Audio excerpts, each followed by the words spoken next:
अब core part आता है हमारा जो मेन है, आईटी स्किल कैसे तैयार करनी है। आईटी स्किल में भी ना हमें ये देखना होगा कि कंपनीज की रिक्वायरमेंट क्या है।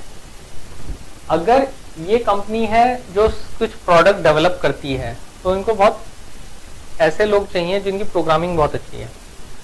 हमारी गलती क्या हुई है कि बीटेक कंप्यूटर साइंस से कोर्स डिजाइन करना था, तो कुछ लोग बैठे उन्होंने मार्केट की रिक्वायरमेंट ली या जो जो सब्जेक्ट कंप्यूटर साइंस रिलेटेड होते थे ना वो सारे बना दिए, वो सारा उस बकेट में पिक कर दिया।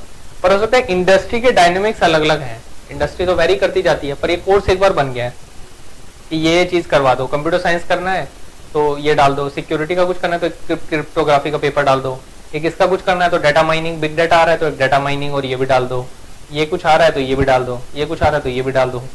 इस टाइप से पूरा बकेट बन गया जो कोर्सेज का बना।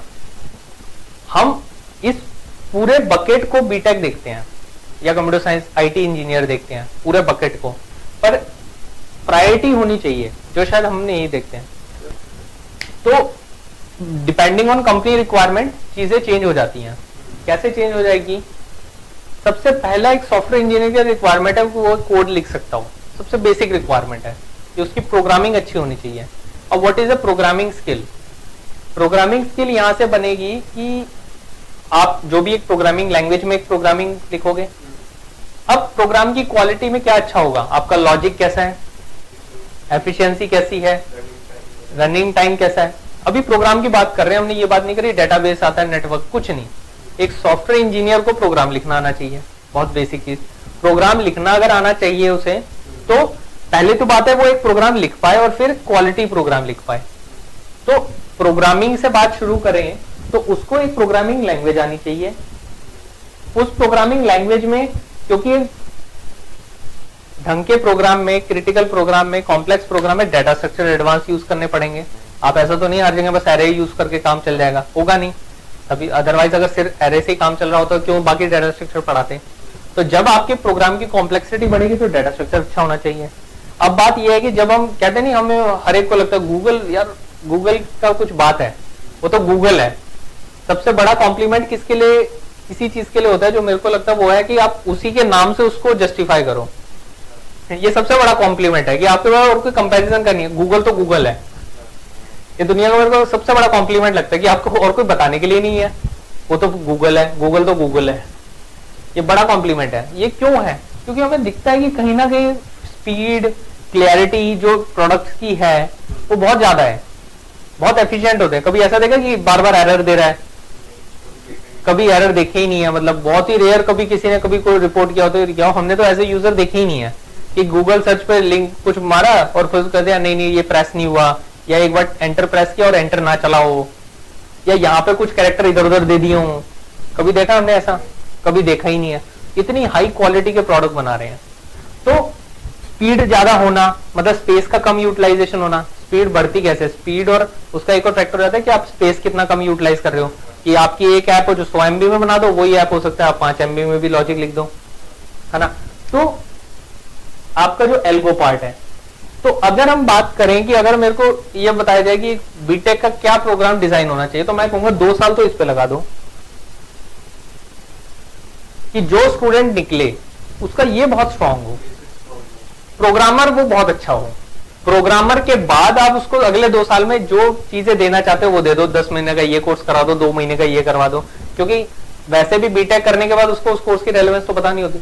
अब आप जब बीटेक कर लोगे आपको ये पता नहीं होगा ना कि इस पर्टिकुलर सब्जेक्ट में आपने करा क्या था। जो आपने 30 सब्जेक्ट पढ़े हैं, हर 30 का काम पता होगा, बस ये पता होगा पढ़ा तो है। तो अगर एक सॉफ्टवेयर इंजीनियर के लिए कोर रिक्वायरमेंट है कि ये 3 सब्जेक्ट, तो इन 3 सब्जेक्ट को मेरे को लगता है 2 साल पढ़ाओ और बाकी जो नाम के लिए करनी है बाकी चीजें पूरी कर दो। जिसका इंटरेस्ट बन जाएगा वो चीजें करता रहेगा, पर ये बहुत स्ट्रांग होना चाहिए। ठीक है यहां तक। अब ये जो है ना प्रोग्रामिंग लैंग्वेज डीएस एल्गो, इसमें प्रोग्रामिंग लैंग्वेज भी एक पार्ट है, पर डीएस एल्गो एक बहुत बड़ा पार्ट है। तो जो ज्यादा स्टूडेंट्स करते हैं ना वो सारा फोकस प्रोग्रामिंग लैंग्वेजेस पे ध्यान दे देते हैं कि मेरे को सी आती है, मेरे को डीएस आती है, मेरे को जावा आती है, मेरे को ये लैंग्वेज आती है, डॉटनेट आती है। डीएस एल्गो पे ध्यान कम चाहता है एज ए प्रोग्रामर कॉलेज में जब हम बात करते हैं। क्यों? क्योंकि कोर्स में तो प्रोग्रामिंग लैंग्वेज पूछी जाती है ना, कौन सी प्रोग्रामिंग लैंग्वेज आती है, तो हमें लगता है सारे क्वेश्चन प्रोग्रामिंग लैंग्वेज से रिलेटेड है। अब ये जो डीएस एल्गो है, ये आपकी स्किल जो हमने बात करी ना यहाँ पे स्किल, इसका लेवल बढ़ा देता है, क्योंकि ये समझने उतने आसान नहीं है। ऐसा नहीं कहूंगा कि मुश्किल है, पर हो सकता है कोई अगर पढ़ाने वाला इंटरेस्टिंग ढंग से पढ़ाए तो हमें भी आसान लगे, बट हो सकता है हमें शायद पढ़ाया ऐसे जाता है कि हमें कहीं ना कहीं इसका फोबिया सा बन जाता है, हमें लगता है ये तो मुश्किल सब्जेक्ट है। दूसरी बात, हमने एक चीज ये देखी कि डीएसएलगो में टीचर्स के भी जब एक्सपीरियंस लिए कि वो मुश्किल क्यों आती है, तो उनको ये समझ आता है कि देखो टीचर की भी ना अपनी एक फाउंडेशन है, उसको एक टाइम में एक सिलेबस को कंप्लीट करवाना है। तो वो ये बताते हैं कि फर्स्ट या सेकंड ईयर में मान लो आपको एक प्रोग्रामिंग लैंग्वेज दे दी सी, एक टिपिकल बीटेक प्रोग्राम है, सी करवा दी या सी प्लस प्लस करवा दी, फर्स्ट या सेकंड सेमेस्टर में आ जाएगी। अब क्या होगा कि एक स्टूडेंट अगर ऐसा है जिसने पहले कभी प्रोग्रामिंग नहीं पढ़ी, और यहाँ पे जो कहते हैं 6 मंथ का सेमेस्टर, बट एक्चुअली वो पढ़ाने के लिए 3-4 मंथ्स ही होते हैं, जिनमें छुट्टियां और वो सब बहुत आती रहती हैं, तो आपके एक्चुअली जो अवेलेबल डेज है वो बहुत कम है। तो जब तक कहने को यहाँ पे 1.5-2 महीना हो जाएगा, हो सकता है आपके कुछ स्टूडेंट ऐसे हो जो अभी तक फॉर लूप भी नहीं शुरू कर पाए हैं, और आप पढ़ाने चले गए हो एडवांस कॉन्सेप्ट, आप एब्स्ट्रैक्शन पढ़ा रहे हो, आप ऑपरेटर ओवरलोडिंग और ऐसे वर्ड यूज करने लग गए हो क्लास में, पर स्टूडेंट ऐसे हो सकते हैं जिनको ये समझ नहीं आ रहा कि फॉर लूप कैसे लिखें, इफ एल्स में लिखने में दिक्कत आ रही है, 2 महीने ये करते करते निकल जाते हैं। फिर बच्चों को असाइनमेंट सबमिट करने होते हैं, क्योंकि टीचर ने अगर ऑपरेटर ओवरलोडिंग करवा दिया तो असाइनमेंट भी देंगे। असाइनमेंट आपको जो अब स्टूडेंट को आता ही नहीं है, वो इफ एंड एल्स नहीं कर पा रहा, टीचर ऑपरेटर ओवरलोडिंग का असाइनमेंट पूछ लेते हैं, तो वो क्या करेगा, कॉपी पेस्ट कि दे दो, पता तो है हो जाएगा, देखने में उसको लगे मुश्किल नहीं है, मैं भी कर सकता हूँ, टाइम नहीं है ना, क्या फायदा, छोड़ो कॉपी करके दे देता हूँ, ऐसा सोच के कर लेगा। बट इस दिक्कत में क्या होता है कि उसकी जो एक्चुअली प्रोग्रामिंग लैंग्वेज, मान लो कॉन्सेप्ट की बात नहीं कर रहा, सिर्फ एक लैंग्वेज होनी थी, वो बहुत पुअर लेवल पे उसने पढ़ पाया। अब जब नेक्स्ट सेमेस्टर में डीएस के टीचर के पास बात आई, अब उनका अपना सिलेबस है भाई, एक डीएस पेपर वही 3 महीने में उसे सारे डेटा स्ट्रक्चर कंप्लीट करवाने हैं, उनको भी यही है। अब बच्चा वो आ रहा है जिसको बेसिक प्रोग्रामिंग नहीं आती है, अब कोई बच्चा ऐसा है जो बेसिक फॉर लूप लिख नहीं पा रहा, उसको लिंक लिस्ट कैसे करवाओ आप, तो इस टीचर के लिए स्ट्रगल शुरू हो जाता है।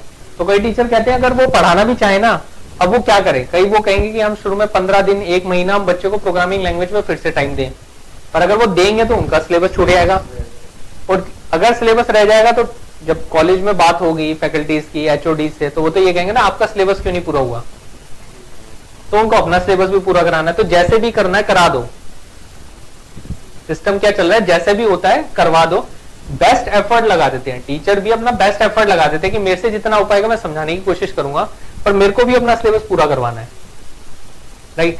तो अगली थी, और यही आदत पड़ती है और हर सब्जेक्ट में यही आदत पड़ती जा रही है, तो टीचर भी इसी मोड में आ गए कि करवा दो, स्टूडेंट भी इसमें मोड में आ गए कर लो, नाम के लिए करना है, पर मार्क्स हो रहे हैं, मार्क्स आ जाते हैं, असाइनमेंट हो जाते हैं, बट कुछ हो नहीं रहा है, राइट। तो ये सिस्टम की वजह से बच्चों की बहुत पुअर प्रोग्रामिंग लैंग्वेज स्किल बन रही है, बहुत पुअर है प्रोग्रामिंग कॉन्सेप्ट की अगर हम बात करें तो, ये वाली चीज। अब कंपनीज में क्या पूछा जाता है,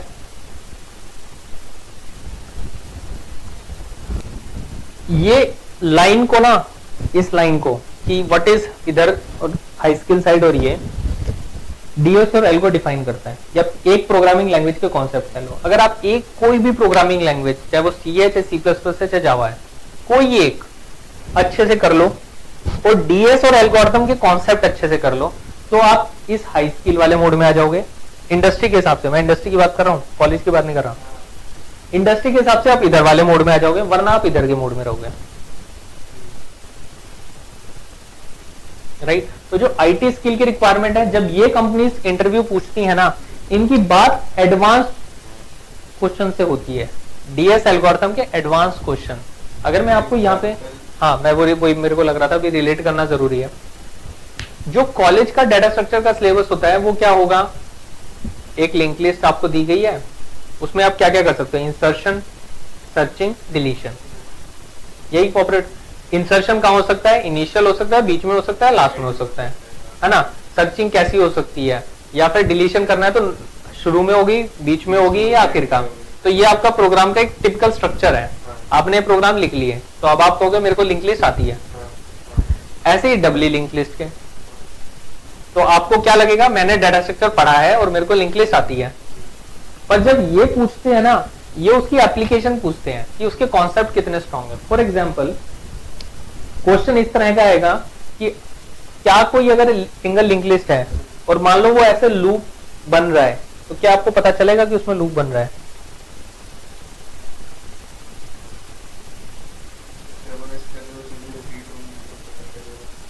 पर रिपीटिशन किसको मानोगे? अब बात आएगी, आपने रिपीट की बात करी, ये बहुत अभी तक ऐसे क्वेश्चन देखे नहीं है ना। तो आप एक बहुत एक होता है ना नॉइस की, मतलब एक आर्किटेक्ट हो, अब मैं आपसे पूछूं कि हाँ, अब मैं पूछूं इस बिल्डिंग को डिजाइन करना, तो आप कहोगे एक बीम इधर डाल दो, एक बीम इधर डाल दो। आप एक बच्चे की तरह रिस्पॉन्ड करना शुरू कर रहे हो कि ऐसा नहीं है कि विलिंगनेस टू लर्न नहीं है, और समझ भी सकते थे सब थे, पर एक ऐसा है कि पता ही नहीं इस दुनिया का, तो अब तुक्के काम शुरू हो रहे हैं। और जो ये कंपनी एक्सपेक्ट कर रही है वो पूछ रही है इस नॉलेज में कितने एडवांस कॉन्सेप्ट है आपके, क्योंकि पहले ये पूछेगा आपको एक सॉल्यूशन ऐसा देना होगा ये कंपनी के हिसाब से जो फंक्शनल हो, फंक्शनल सॉल्यूशन कि ये काम करे। तो मान लो आप जो भी कॉन्सेप्ट बता रहे हो सकता है वो फंक्शनल आंसर आ जाए कि वो काम करेगा, बट इज इट ऑप्टिमाइज? उसका रन टाइम कितना होगा? आप हो सकता है डाटा स्ट्रक्चर दूसरा यूज कर लो कि मैं कहीं ना कहीं एरे में वो एड्रेस कॉपी करता जाऊंगा, फिर उसको ट्रैवर्स करता जाऊंगा, तो आपने दूसरे एरे यूज कर रहे हो, क्या आपका लॉजिक है, तो आपको हो सकता है रन टाइम कॉम्प्लेक्सिटी बढ़ा रहे हो, स्पेस कॉम्प्लेक्सिटी बढ़ा रहे हो, तो इज इट ऑप्टिमाइज? और ये जो कंपनीज हैं ये इधर फोकस कर रही होती हैं। और ये मैं बहुत बेसिक क्वेश्चन की बात कर रहा हूं, ये अगर आप हल्का सा, मतलब आज अगर आपकी ये बाउंड्री है सिलेबस की, उसके बिल्कुल मैंने इधर वाला किया, हो सकता है कुछ टीचर ने ये सिलेबस में भी करवाए हो, कुछ अलग अलग यूनिवर्सिटी में अलग अलग कॉलेजेस के, मैं वो क्वेश्चन की बात कर रहा हूँ, मैं वो क्वेश्चन की बात नहीं कर रहा जो सिर्फ इंडस्ट्री ही पूछती है, तो बस हल्का सा साइड में गया हूं। या फिर एक इस टाइप का क्वेश्चन होता है कि मान लो अगर दो सिंगल लिंक लिस्ट है और वो मर्ज कर रही है या नहीं, तो मान लो ये L1 है, ये L2 है, तो हो सकता है वो किसी पॉइंट पे जाके मर्ज कर जाए, हो सकता है वो ऐसे करके मर्ज कर जाए कि बस लास्ट नोड पे, और हो सकता है वो मर्ज करे ही ना। तो अगर आपको L1 L2 पॉइंटर दिया हुआ हो तो क्या आप आइडेंटिफाई कर सकते हो कि वो मर्ज कर रही है या नहीं कर रही है? अब इसमें कुछ गैस वर्क शुरू होंगे, है ना, कुछ ऐसे हो सकता है, फिर कंपैरिजन याद आएगा, एक टिपिकल प्रोग्रामर के हिसाब से कंपैरिजन याद आने लगेगा, यही याद आ रहा होगा, कुछ एड्रेस कंपैरिजन करता जाऊंगा, जहां पे मिल गया तो ठीक है, नहीं तो नहीं, है ना। तो कंपनीज के ये बेसिक से शुरू होते हैं, क्योंकि इससे आंसर, जैसे मान लो इसी का आंसर देने की कोशिश करो, आपका क्या आंसर आएगा? ये बोलेगा सारे कंपैरिजन करोगे, ठीक है। तो अगर इसमें N1 नोड है और इसमें N2 नोड है, तो आपके worst case scenario N1 into N2 चला जाएगा। मान लो ये वाला केस होता, तो आप इसकी हर एक नोड को इसकी हर एक नोड से कंपैरिजन करोगे, तो इसमें यह आएगा कि N1 इंटू N2, इसके सबसे कंपेयर करो, इसका अगले को सबसे कंपेयर कर दो, तो जो आपका रन टाइम चला जाएगा वो N1 इंटू N2 चला जाएगा, राइट। अब बात आएगी हाँ वर्किंग सॉल्यूशन फंक्शनल है, यस। अब is it optimize N1 into N2? क्योंकि अगर मान लो मेरी जो लिंक लिस्ट थी, इसमें पहले वाले में 10 लाख नोड है और दूसरे में 10 लाख नोड है, मतलब 1 मिलियन नोड पहले है, 10:6, और सेकंड में भी 10:6 है, तो आपका जो रन टाइम हो गया वो 10:12 चला गया वर्स्ट केस में, विच इज वेरी नॉइस, है ना।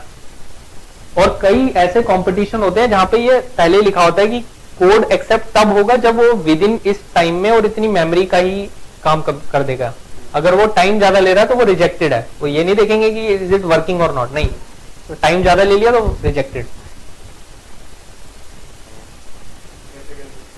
तो अब इसका सॉल्यूशन क्या है? अब ये हो जाती है कि एक दिमाग को अलग डायरेक्शन में लेके जाना, प्रॉब्लम सॉल्विंग स्किल का नाम आ जाएगा। अब यहां पे हम लैंग्वेज की बात कर रहे हैं क्या? नहीं, ये प्रोग्रामिंग कॉन्सेप्ट पे मूव कर गए हैं। इसमें क्या होगा, इस नोड को आखिर तक ट्रैवर्स करो, जो लास्ट नोड आ जाए उस पे जाके खड़े हो जाओ, और इसको भी लास्ट तक ले जाओ। जो लास्ट नोड आएगी अगर वो सेम है तो ये मर्ज हो रही है, वरना नहीं हो रही, क्योंकि हमें सिर्फ ये बताना था कि मर्ज हो रही है या नहीं हो रही, हमें ये नहीं पूछा कहां मर्ज हो रही है। बात ये था कि मर्ज हो रही है या नहीं हो रही। एक कॉन्टेक्स्ट समझ आ रहा है, वरना हम कई सारे सब्जेक्ट और छोड़ेंगे। ये समझ आ रहा है? ये है हाई स्किल वाले। तो हाई स्किल जो कंपनी है वो डीएसएलओ को बहुत ज्यादा पूछती है, क्योंकि एक प्रोग्रामर के लिए ये 3 होना बहुत जरूरी है। क्योंकि एक डेटाबेस जब आएगा which is also a software, ये क्लियर है तो वो भी जल्दी क्लियर होने लगेगा। अगर नेटवर्किंग आएगा ये क्लियर है तो वो भी जल्दी क्लियर होने लगेगा। पर अगर ये क्लियर नहीं है, फिर दूसरी चीज की आप डेप्थ बढ़ाने की कोशिश कर रहे हो तो सॉफ्टवेयर इंजीनियर नहीं बन पाओगे। नेटवर्क इंजीनियर बनोगे, डेटाबेस एडमिनिस्ट्रेटर बनोगे, सॉफ्टवेयर इंजीनियर नहीं बन पाए, क्योंकि सॉफ्टवेयर लिखना नहीं आ रहा है। तो ये जो हाई स्किल साइड में है, इनका ये फर्क है, differentiating factor, programming language, DS और एल्गोरिथम। तो अगर आप एक लैंग्वेज अच्छे से जानते हो और बाकियों के प्रोग्रामिंग कॉन्सेप्ट पढ़े हुए हैं, तो दूसरे में अडॉप्ट करने में दिक्कत नहीं आएगी। ये एक इस तरह से हो जाए एनालॉजी, मान लो कि अगर आपको एक गाड़ी चलानी आती है तो दूसरी चलाने में दिक्कत नहीं आएगी। और अगर जो थोड़ा बहुत वेरिएशन है, मान लो एक कार भी चलानी आ गई और आप ट्रक भी चलाना है, तो वो बिल्कुल अलग नहीं होगा। थोड़ा स्ट्रगल करोगे, थोड़ा अपने आइडियाज को थोड़ा और एनहांस करना पड़ेगा कि हाइट इतनी है, लेंथ इतनी है, ये सब है, बट बिल्कुल अलग नहीं होगा कि नहीं आज तो फिर जीरो से शुरू करना होगा, ऐसा तो नहीं होगा। तो चाहे आपने कोई भी एक लैंग्वेज सीख ली है, क्योंकि उसकी जितनी डेप्थ ले ली है वो आपको दूसरी जगह हेल्प करेगी ही करेगी। स्टूडेंट गलती क्या कर रहे हैं, रिज्यूमे में लिखना मल्टीपल लैंग्वेजेस चाहते हैं, हाँ ये भी आती है, वो भी आती है, ये भी आती है, वो ये नहीं समझ रहे कि डेप्थ की कितनी वैल्यू है। तो प्रोग्रामिंग लैंग्वेज की डेप्थ, डीएस और एल्गोरिथम, अगर ये 3 चीजें स्टूडेंट्स ज्यादा ध्यान दें तो बहुत कुछ हो सकता है। उन स्टूडेंट्स के ना उनके ब्लॉग लिखे गए हैं कि उनके क्या करके उनको अच्छी जॉब मिली। तो ऐसे सिनेरियो लिखे हुए हैं कि ये जो इधर वाली कंपनीज हैं, हाई स्किल और फेमस कंपनी, ये उनको ऑफर देने में लगी हुई है कि तुम हमारे पास आ जाओ, तुम हमारे पास आ जाओ। और उन्होंने क्या किया, 2 साल इन चीजों को इतना स्ट्रॉन्ग कर लिया है कि वो प्रोग्रामिंग कंपटीशन में पार्टिसिपेट करते हैं। तो जब प्रोग्रामिंग कंपटीशन की बात आती है तो इन 3 का गेम शुरू होता है, क्योंकि इन 3 के साथ आपकी प्रॉब्लम सॉल्विंग स्किल बनने लगेगी। जब आप सॉफ्टवेयर में काम करोगे तो इन 3 को, ये तो अब आपके औजार हो जाएंगे ना, औजार का पहना होना जरूरी है, पर चाहिए तो दिमाग ना। तो जब ये 3 औजार आपके बहुत अच्छे शार्प होंगे, तब आपकी प्रॉब्लम सॉल्विंग स्किल बहुत बढ़ेगी। और यही प्रोग्रामिंग कंपटीशन में होता है जो हाई स्किल साइड में चाहिए। इन लोगों को क्या चाहिए, जो फेमस है बट एवरेज स्किल एक्सपेक्ट करते हैं, इनको ये चाहिए, ये बेसिक आपकी आईटी स्किल पूछ लेंगे, मतलब बेसिक प्रोग्रामिंग। अगर वो अब इनको ये हाई स्किल क्यों चाहिए, पहले इधर वाले को, फेमस और जो ये हाई स्किल कंपनी है, क्योंकि जो उन्हें प्रोडक्ट बनाने हैं वो स्क्रैच से शुरू होंगे या पिछले वाले की बहुत जबरदस्त एनहांसमेंट होगी, और वो प्रोडक्ट डेवलपमेंट होना है, एक नया प्रोडक्ट बनना है, तो उसको ये सारी चीजें बहुत अच्छी होनी चाहिए कि आपकी ये स्किल तो बहुत अच्छी हो। अब ये कंपनी क्या सोचेगी, भाई अगर ये बनने में कम से कम 2 साल लगते हैं, ये जो चीजें बनने हैं ना, programming language, data structure, algorithm, और इनके हिसाब से जो प्रोग्रामिंग स्किल है, अगर कोई स्टूडेंट बहुत मेहनत करता है तब इसमें 1 या 2 साल लग जाते हैं, तब इसमें 1 या 2 साल लग जाते हैं। पर रास्ता पता हो तब तो उस पर चलोगे भी, पता ही नहीं होगा तो चलोगे कहां। अब उनको ये पता है अगर आपकी ये कैपेबिलिटी है तो आप किसी भी इन्वायरमेंट में अडॉप्ट कर जाओगे। तो आप चाहे कोई भी सॉफ्टवेयर लिखोगे वो अच्छा लिखोगे, सॉफ्टवेयर चाहे कोई भी लिखोगे पर वो अच्छा लिखोगे। तो इसलिए इनको ये चीज चाहिए। जो ये फेमस और एवरेज स्किल है, इनका इन्वायरमेंट क्या है, इनका इन्वायरमेंट ये कि जैसे मैंने बताया, सर्विस अगर कंपनी है तो क्लाइंट के पास भेजना। अब क्लाइंट को हो सकता है जावा भी यूज कर रहा हो, C++ भी यूज कर रहा हो, नेटवर्किंग भी यूज कर रहा हो, डेटाबेस। एक क्लाइंट का इंप्लीमेंटेशन क्या होगा, एक सॉफ्टवेयर पूरा कई सारी चीजों से मिलकर बनेगा, नेटवर्किंग जैसे। तो ये क्या करते हैं कि आपकी हर चीज में अच्छी नॉलेज कितनी है। हो सकता है इनको, मतलब अगर इनकी कंपनी की रिक्वायरमेंट है, ये जो हमारा नया प्रोजेक्ट आ रहा है .NET पे आ रहा है, तो वो एक्सपेक्ट करते हैं मेरे को स्टूडेंट चाहिए जो .NET में अच्छा। और considering it's most of the time sustenance project, उनको इस डेप्थ में जाने की जरूरत नहीं पड़ती। सस्टेनेंस का मतलब है जी ऑलरेडी ऐसा एप्लीकेशन बनी बनाई है, दिक्कत ये आएगी कि इसमें नया प्रोडक्ट पैच इंटीग्रेट करना है, इसमें नया कुछ ये करना है, वो सिर्फ उस पर्टिकुलर प्रोग्रामिंग लैंग्वेज से हो जाता है। आपको .NET में ये पूरा प्रोडक्ट बना के दे दिया, अब आपको तो बस माइनर चेंज करना है ना, पूरा डिजाइन थोड़ी ना चेंज करना है। माइनर चेंज के लिए क्या चाहिए, बस वो प्रोग्रामिंग लैंग्वेज। तो ये कंपनीज बहुत स्पेसिफिक होती है अपनी कंपनी रिक्वायरमेंट में कि आपकी .NET आनी चाहिए, जावा आनी चाहिए, ये आनी चाहिए, क्योंकि उनका क्लाइंट उनसे वो मांग रहा है। अब अगर यहाँ पे कई ऐसी रिक्वायरमेंट भी होती हैं इधर की तरफ जो शायद पता है कि कॉलेजेस में कराई नहीं जाती, पता है कि कॉलेज सिलेबस में है ही नहीं, मान लो कोई चीज यूज हो रही है इंडस्ट्री में पर कॉलेज सिलेबस में नहीं है। फॉर एग्जाम्पल एक मैं बताता हूँ, मेन फ्रेम टेक्नोलॉजी है, जो पुरानी टेक्नोलॉजी है कंप्यूटिंग की, मेन फ्रेम होते थे, हमने थ्योरी पढ़ाई थे हिस्ट्री ऑफ कंप्यूटिंग, उन सब में मेन फ्रेम होते थे, आज भी है जो एप्लीकेशन उन पे चल रही है मेन फ्रेम सिस्टम्स पे। अब ये कंपनी है जो एक कंपनी को सर्विस देती है जो मेन फ्रेम करवाती है, उन्हें पता है कि कॉलेज स्टूडेंट जो आएगा उसको मेन फ्रेम नहीं आता, तो वो क्या पूछेगी, उसको बेसिक प्रोग्रामिंग आती हो, बेसिक नेटवर्किंग आती हो, बेसिक डेटाबेस आता हो, क्योंकि मेन फ्रेम की ट्रेनिंग तो हमें ही देनी है, ये सब चीजें आती हो और इंग्लिश अच्छी बोलनी आती हो, क्योंकि मेरा क्लाइंट इंग्लिश में बात करेगा, ये ऐसी स्किल को हायर करेंगे। राइट अब जो टिपिकल यूजली बात आ रही है कि हम, यहां तक कोई क्वेश्चन, अब टिपिकल ये जो क्वेश्चन निकल के आता है ना कि कौन सी लैंग्वेज करें, उन्होंने तो ये बता दिया लोग, क्योंकि हो सकता है किसी के भैया किसी टेक्नोलॉजी पे काम कर रहे हो, वो कहेंगे नहीं नहीं जावा में ही बहुत स्कोप है, तो उसको जगह जावा ही करनी है। दूसरे के भैया अगर दूसरी टेक्नोलॉजी पे काम कर रहे हैं, अरे इसमें बहुत स्कोप है, अरे बिग डाटा में बहुत स्कोप है, नहीं नहीं एंड्रॉइड ही करो उसमें बहुत स्कोप है, तो हम ऐसी चीजें सुनते हैं। अब क्या होगा, जो टिपिकल कॉलेज स्टूडेंट बाहर निकल रहे हैं, जो हाई स्किल साइड है उनका तो देख लिया ना, उनके तो लीग ही अलग है, उनकी लीग ही अलग है। पहले उन्होंने अपने ये डीएस एल्गोरिथम के औजार इतने शार्प कर लिए हैं, अब नई चीज अडॉप्ट करना इनके लिए मुश्किल नहीं होता, ये पाइथन भी 10 दिन में कंप्लीट कर लेते हैं, या दूसरी प्रोग्रामिंग लैंग्वेज, जावा स्क्रिप्ट भी क्या है, एक प्रोग्रामिंग लैंग्वेज है, प्रोग्रामिंग स्क्रिप्ट है, उसको आपने सीख लिया, कर लिया, हो गया। एज ए फ्रेशर एक्सपेक्टेशन चल रही है ना, कोई ये तो एक्सपेक्ट नहीं है आपको 10 साल का एक्सपीरियंस हो, एक वर्किंग नॉलेज है, वो तो 10 दिन करोगे हो जाएगा, क्योंकि कॉन्सेप्ट स्ट्रॉन्ग थे।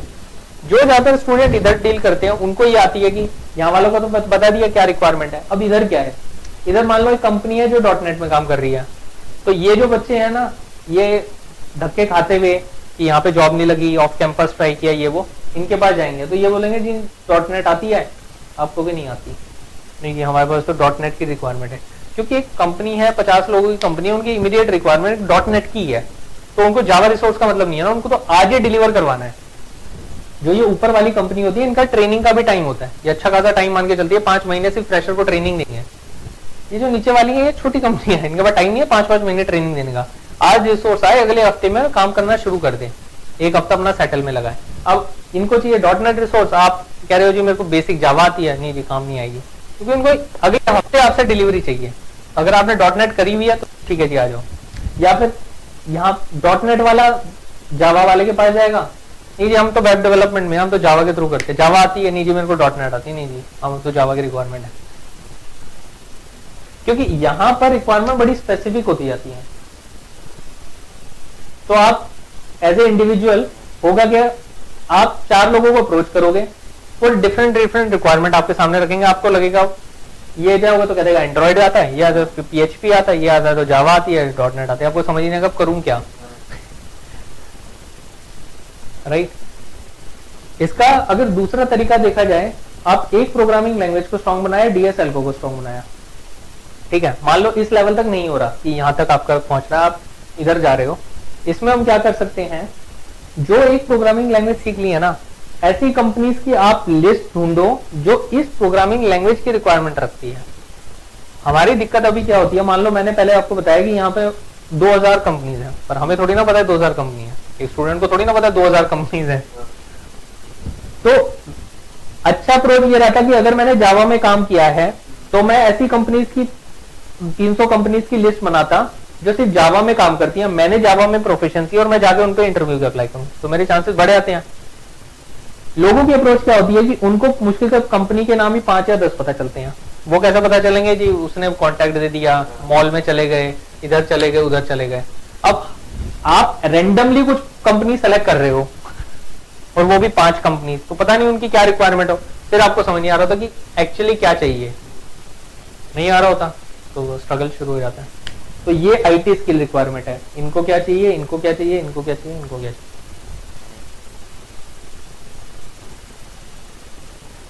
राइट अब क्या क्या चीज है जो एक टिपिकल कॉलेज का स्टूडेंट है ना, यहां पे जो ट्रेनिंग टाइम है, अगर मान लो कॉलेज का स्टूडेंट इस नॉलेज को लेकर बाहर निकला और हर एक की अपनी अलग अलग रिक्वायरमेंट है, वो बेस्ट फिट ना जिस टाइप से पढ़ के आ रहा है बस इन कंपनी के लिए हो पाता है, क्योंकि जो आप एवरेज नॉलेज लेके आए हो इंग्लिश थोड़ी बहुत आ जाती है, ट्रेनिंग टाइम इनका ज्यादा है ही, इन्होंने रखा हुआ है ना 5-6 महीने का ट्रेनिंग टाइम। तो ये जो फेमस और एवरेज स्किल हैं कंपनीज, इनके बेस्ट फिट हो जाता है कॉलेज का स्टूडेंट, कि वहां पे जाता है तो उनको लाइफ बड़ी स्मूथ लगती है कि कैंपस प्लेसमेंट हो जाए उन कंपनी में, लाइफ स्मूथ है, क्योंकि उनको पता है कि जो बच्चा आएगा उसको कुछ नहीं आता, वो मान के चलते हैं कि हमें ही उसको ट्रेनिंग देनी है 6 महीने की 5 महीने की, और बच्चा भी खुश कि ठीक है ट्रेनिंग वहां पे हो रही है, कॉलेज से चले गए, ट्रेनिंग हो गई, जॉब में ऑन जॉब काम शुरू हो गया। बट जिसका ये काम नहीं हुआ वो स्ट्रगल करता रह जाता है, क्योंकि हाई स्किल के बारे में कभी पता ही नहीं है, और 1 महीने में ये बनती नहीं है high skill, it takes time, 1 साल 2 साल वो लग जाएंगे। और इधर वाला सेगमेंट में फिर वो धक्के खाना शुरू करता है, तो उसको सर्च करने की डायरेक्टेड अप्रोच नहीं लेता, रैंडम अप्रोच अप्लाई करता है। इन 5 कंपनी से पूछ लो, इन 10 कंपनी से पूछ लो, कोई कह रहा है ये रिक्वायरमेंट है, कोई कह रहा है ये रिक्वायरमेंट है, फाइनली लगता है अच्छा कॉल सेंटर भी मिले तो भी ठीक है, या फिर एमबीए की तैयारी कर लो, एमटेक की तैयारी कर लो, बाहर जीमेट की तैयारी कर लो, या फिर गवर्नमेंट जॉब की तैयारी कर लो। हम टारगेट करते हैं कि सेकंड सेमेस्टर में ही मिल जाए, फर्स्ट सेमेस्टर वो क्या है सेटल होने में लगाते हैं, ये नए कॉलेज में आए होंगे, नई इन्वायरमेंट में, सेकंड सेमेस्टर में ये 5 दिन का अगर उनके पास प्रोग्राम हो जाए डिटेल में, तो उनको पता होगा उनको क्या करना है क्या नहीं करना, और अगर करना है तो क्यों करना है क्यों नहीं करना। मैं ये नहीं कह रहा आप इसी सेगमेंट में जाओ, किसी भी सेगमेंट में जाओ, पर मान के चलो आप उस सेगमेंट में जा रहे हो।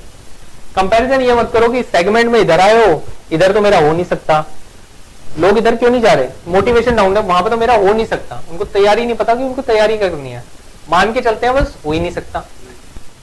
और ये जो क्वाड्रेंट है ना, ये मतलब कहीं ऐसा नहीं है कि बुक की किसी रिसर्च पे या वैसे निकला हुआ है, ये मेरा खुद का एक्सपीरियंस है, मतलब ये क्वाड्रेंट मैंने बनाया है, ये कहीं और से नहीं आया हुआ कि कंपनी का डायसेक्शन, क्योंकि इंडस्ट्री की हो सकता है कॉम्प्लेक्सिटी थोड़ी और ज्यादा हो, जो प्रोफेशनल होंगे वो कहेंगे हमारी कंपनी को आप कहाँ रखोगे, ये क्या रखोगे।